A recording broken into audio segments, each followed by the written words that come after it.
Hi,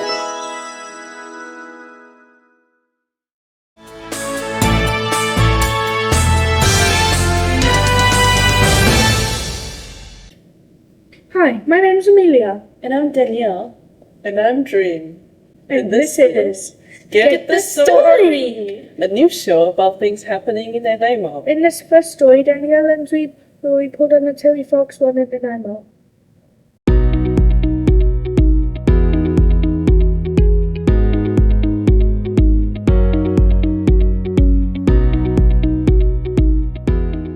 The Terry Fox Run is held yearly in Canada to raise money for cancer research. It honored Terry Fox, a Canadian who lost a leg due to cancer. In 1980, he began the Marathon of Hope, even with his prosthetic leg, to raise funds. Sadly, his cancer came back and he couldn't make it. In this segment, we talk with some of our teachers about Terry Fox and the Terry Fox Run in the Nanaimo Lady Smith School District. Here to ask you some Terry Fox questions. Great. What do you know about the Terry Fox and the Marathon of Hope?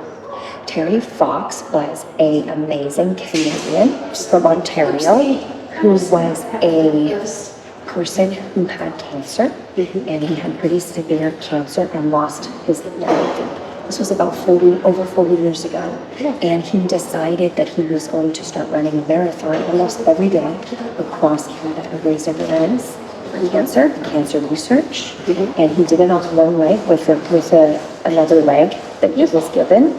It was made for him, and he ran, and he did not make it across the country. He unfortunately did not survive.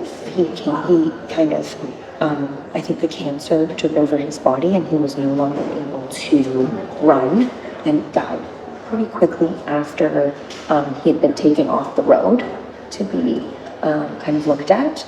And so now we have our Marathon of Hope every September in his memory to raise money and awareness. And what do you know about the school-to-school fundraiser? Well, the school-to-school fundraiser, this is the first time Nanaimo Lady Smith has done this. It's, I believe it was every single school in Nanaimo Lady Smith from Lady Smith to Lanceville. Yeah. And we had a relay for each school to connect each school to, and the idea is finish it. Finish the relay, finish the run that Terry started. So that all students taking action and being a part of it, then they are contributing to awareness and hopefully fundraising at the same time. Nice. And last question. Yes. How does Terry Fox inspire you personally? He inspires me so much. He is one of the most influential and I think important people in history. And he's in modern history, right? I love history and learning about people, but his strength and courage to do something no one had done before in a time in his life where he probably at times maybe felt like he didn't have much hope, but he kept one step in front of the other, having hope and courage, not only for himself so that he would be healthy, but for his cause and for what he was trying to do. And I think that it's absolutely remarkable. So if I'm having a bad day, or I'm thinking, oh my goodness, like life is really hard right now, or the world is really heavy, I think about Terry and I think I should put one foot in front of the other. And I got two legs, and I got eyes that can see, and I got ears that can hear, and I have everything given to me in my head. Yep. And so I think, what's my excuse? I can keep going. Does that help? Yep. Yeah. So he inspires me very much, and I think also because he's Canadian, you know, he's part of our history and a part of who Canadians are. Yep. Right? Because we're good people, we have hope, and we care for each other. Yep. Anything else to add, especially? I just think, I hope that your generation can continue to advocate and fundraise. You know, once you graduate and you go into the workforce, you continue to participate, whether it's just through donation or through moving your body to participate in the Marathon of Hope. And we keep it going, and hopefully we can find some answers for cancer, and you know, people can be saved.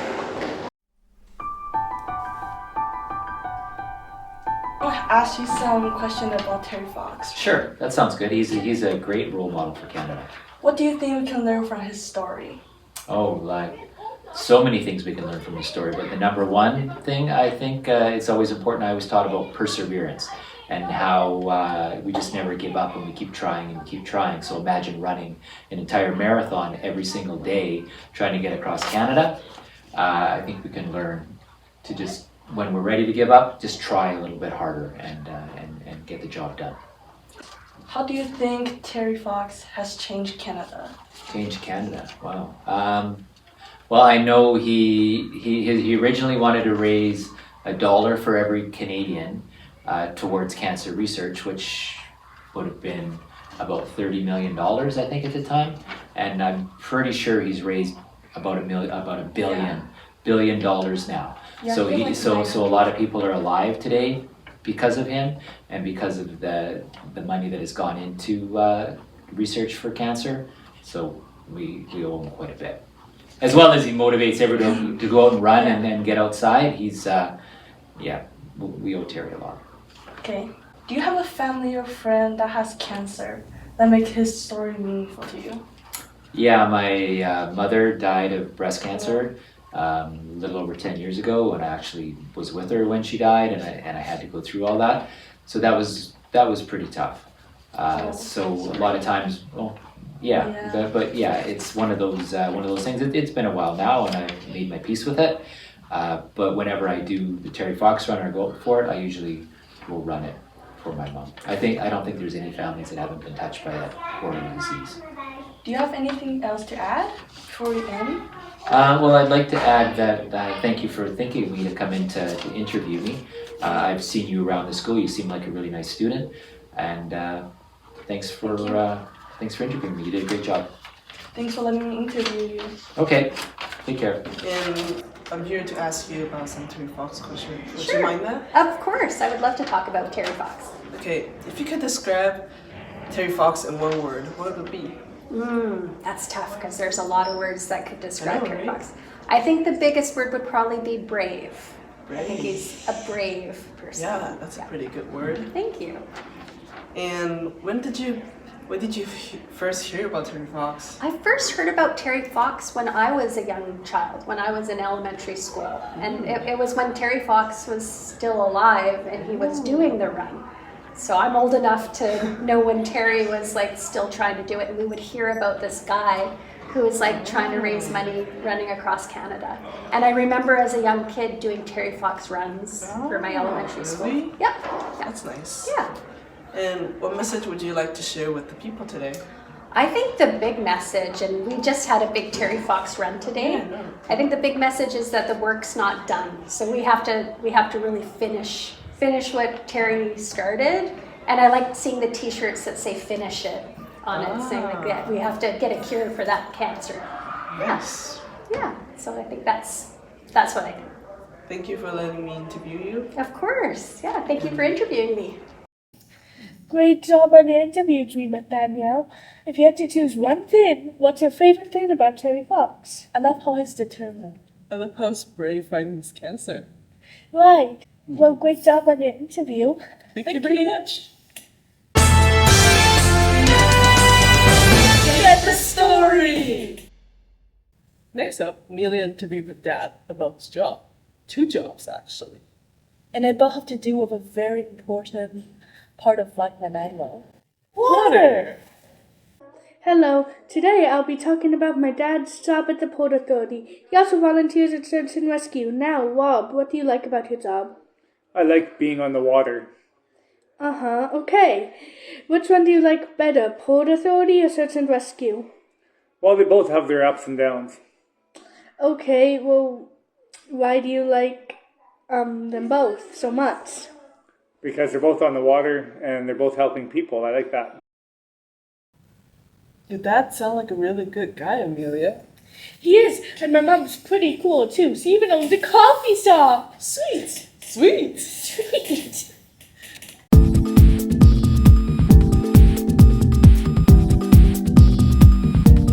In this next segment of Get the Story, we look at another important part in life of our area, the annual salmon run.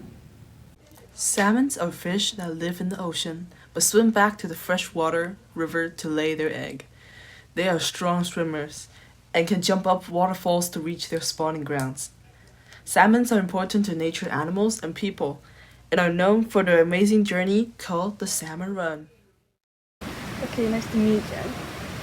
Have you ever learned about the salmon life cycle before? Yes.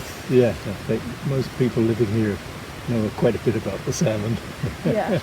The kids are all taught in school, and some of us have been fishermen at various times, so you get to know them a bit. Okay. What do you find most interesting about the salmon run? I guess it's that you've got this creature that lives in the sea, the salmon, and then for a brief period of its time, well, it starts in the river, but then it comes back at the end of its life and mates in the freshwater, and is radically different living in seawater than freshwater. And most fish can't do that. Yeah, But they live in both. yeah, cool. yeah, it is cool. Yeah, but once the salmon comes back into the river, it doesn't eat again, right? So it might spend weeks and weeks in freshwater, but it doesn't eat. And it's just living on its resources, and then eventually, of course, it dies. Yeah. Would you encourage others to visit the salmon run? Oh yeah. That's a kingfisher that we hear there. Hear that bird? Yeah. Yeah, that's a kingfisher. So they hang around here because there's plenty to eat. Yeah. Okay. Thank you for letting me interview you. Oh, you're welcome. It's nice to meet you. Bye-bye.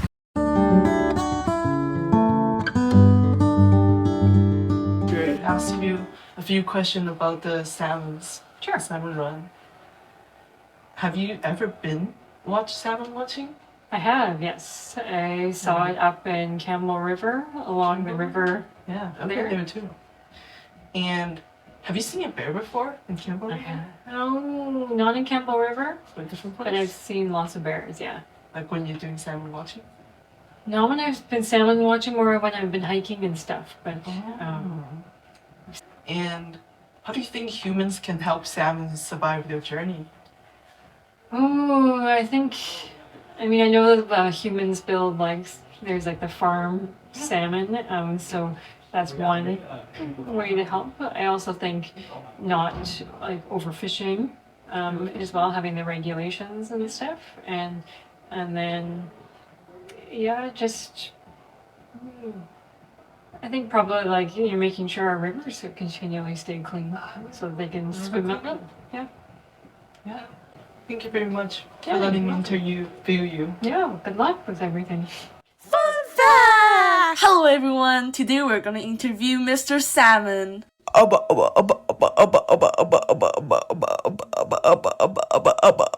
Bruh.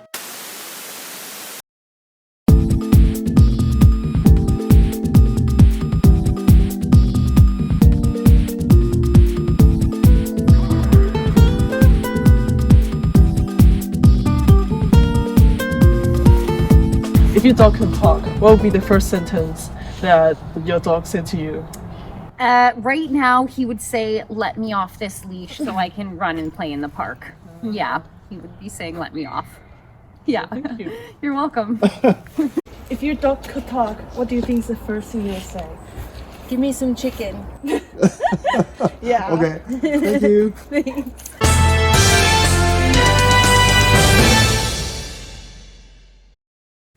Well, that's it for our show. We hope you enjoyed it. And thanks to everyone who talked with us and helped us out. Remember, there are interesting things happening everywhere we go. So now it's your turn to get out there and Get the story! Goodbye.